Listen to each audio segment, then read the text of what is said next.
ko pure na Muslim. Tribo ko is Kulana. So nakaminyo ako Maranao. Tapos Muslim ang gamit. In your time, how did you receive or share important information with the tribe or community? Or sa Bisaya pati, sa inyong panahon, paano ninyo ginawat i-share sa uban ang kaning information sa inyong tribe? Halimbawa sa barangay, di ba, pagka gusto niyo ng mga information sa katibukan, di ba? Magpatigom mo sa akas, di ba? Magpatigom sa, tapos sa kanila, gusto niyo paabot sa ilaka. Salamat, Tiha. Okay. Sa proceed to sa second question. What is a specific piece of traditional knowledge, example, healing, farming, or story you want our generation to remember? Bisaya pati, unsa nga mga traditional nga mga kahibalo pareha sa pagpanambal, kana mga kwento-kwento, pagkati, mga sugilanon, ang gusto po ninyong mahinumduman para sa among Para sa amin sa tribo ng Maranao, gusto Tagalog ay mga dasal sa Quran kukunin. Pag gamot sila, kanong traditional ba?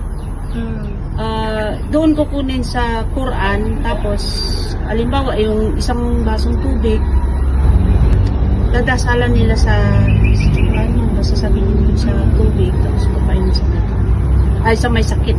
Ano po na inyong way sa pagpanambal sa inyo? Ano po na inyong story? Hantod karon pa na ginagamit namin.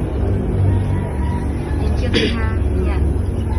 Sa ikatulong na question, how do you feel about this information being shared on the internet today? Sa ato ang magud karon tay na naman di ba kaning internet, so pwede na ta makapasa-pasa og information para sa inyong sa inyong tribe, pwede na pud nato nang sa Quran, biyat ba na sa inyong pwede na pud Quran share sa lain like mga Facebook ana. Pero unsa man imong gibati ana?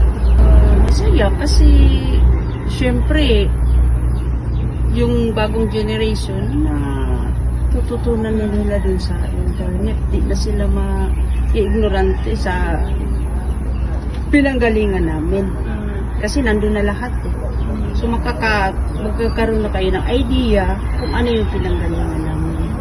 Para magpasalamat na lang po mo kay natin nagatabang sa inyong share po sa uban.